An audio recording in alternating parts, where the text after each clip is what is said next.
தோட்டத்தில் ரொம்ப நல்ல நல்ல பழம் இருக்கு. இப்போ நாங்கள் வர்ற வழியில் பன்ருட்டியில் பார்த்தோம், என்னென்ன பலாப்பழம்ன்றீங்க. ஒரு இடத்துல பலாப்பழ மரம், செவ்வாழை, ஆரஞ்சு, எல்லா பழமும். அதில் என்ன சிறப்பு என்றால் அந்த பழங்களை வந்து சாப்பிட்றதுக்கு யாரும் காசு கொடுக்க வேணாம். இப்படி ஒன்று பார்த்துருக்கீங்களா நீங்கள்? இப்படி ஒருத்தர் செஞ்சிருக்காருன்னு வையுங்க. வாரியார் சாமி சொன்ன கதை இது. இந்த பழத்தோட்டத்தை பார்க்கிற மனிதர்கள்ல 3 வகை உண்டுன்னு வாரியார் சாமி சொல்றார். முதல் வகை என்னன்னா, நல்லது கிடைச்சாலும் நம்பாதவன் முதல் வகை.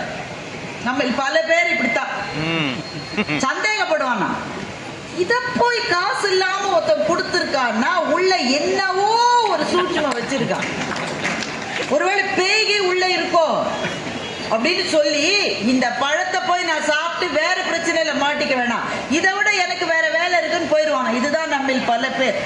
கண்முன்னே கடவுள் என்கின்ற அருட்பெருஞ்சோதியினுடைய அருட்பிரசாதம் இருக்கிறது.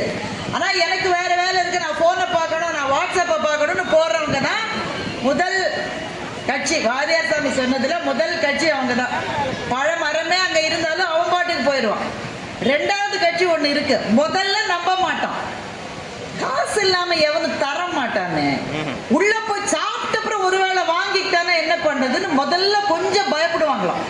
அதுக்கப்புறம் சரி போய்தான் பார்த்துடலாமேன்னு சொல்லி அந்த ஒரு சுவர் இருக்குன்னா அந்த சுவத்துல பாதி ஏறுவானா பாதி இறங்குவானா, பாதி ஏறுவானா பாதி இறங்குவானா, கடைசியில துணிஞ்சு உள்ள குதிச்சுட்டா உண்மையிலேயே பலாப்பழம் இருக்கு. அதுவும் நாம அதை பொழந்து அதை கீரை அதெல்லாம் செய்வோம், அதெல்லாம் செஞ்சு வச்சிருக்காங்க, ரெடியா இருக்கு, எடுத்து சாப்பிட்ற வேலை தான்.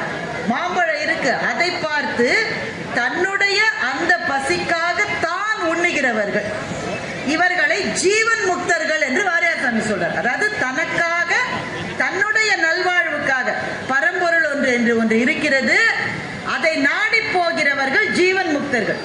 மூன்றாவதாக ஒரு பிரிவினர் இருக்காங்க, அவங்க எண்ணிக்கையில ரொம்ப குறைவுங்க. எண்ணிக்கையில ரொம்ப அதிகம் முதல் கட்சி தான். இதெல்லாம் ஒரு பழமான போற இருக்காங்க, ரொம்ப அதிகம். ரெண்டாவது இருக்கிறவங்க எண்ணிக்கையில குறைவு. மூணாவது இருக்கிறவங்க குறைவிலும் குறைவு. 1000த்துல ஒருத்தர், லட்சத்துல ஒருத்தர், கோடியில ஒருத்தர். அவங்க என்ன பண்ணாராம், சுவர் ஏறி உள்ள குதிச்சுட்டார். பலாப்பழத்தை பாக்குறாரு, மாம்பழத்தை பாக்குறாரு, வாழைப்பழத்தை பாக்குறாரு, ரொம்ப நல்லா இருக்கு அப்படின்னு என்ன பண்ணாரு, திரும்ப சுவர் ஏறி இந்த பக்கம் குதிச்சுட்டாரு.